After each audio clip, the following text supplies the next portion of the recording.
আপনারা সাংবাদিকরা জাতির বিভাগ আপনারা দেখছেন যে আজকে কী করা হয়েছে। একজন ছাত্রলীগ কর্মীকে আমরা ছাত্ররা আইনের শাসনের প্রতি বিশ্বাস করি। আপনারা জানেন বিগত দিনে আমাদের দেশনেত্রী বেগম খালেদা জিয়ার একটা ভিত্তির মামলায় কীভাবে হয়রানি করা হয়েছে, তাকে বছর ওপর জেল খাটতে হয়েছে, কিন্তু আমরা কিন্তু আইনের সব আমাদের শ্রদ্ধা ছিল।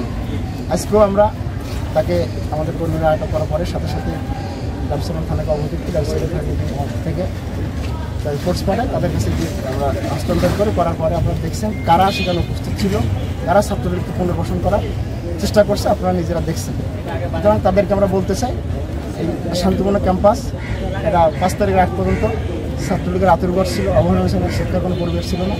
আমরা সবাই গ্রাম থেকে আসছি, অবশ্যই শিক্ষার্থীদের শিক্ষা জীবনকে প্রাধান্য দিয়ে আমরা আগামী দিনে রাজনীতি করতে চাই।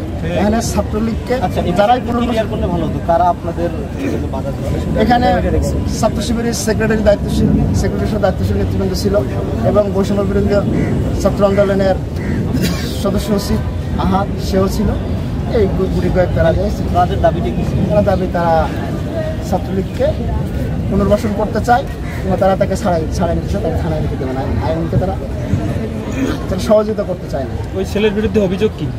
সে বিগত দিনে ফ্যাসিস্ট আমলে তার ফ্যাসিস্টের যে ভূমিকা ছিল সে ফ্যাসিস্টের অংশীদার এবং এখনও সামাজিক যোগাযোগ মাধ্যমে এই অন্তর্বর্তী সরকার থেকে শুরু করে বিএনপি বিরুদ্ধে তারা লেখালেখি করে, গুজব ছড়ানো নিয়ে তারা ব্যস্ত।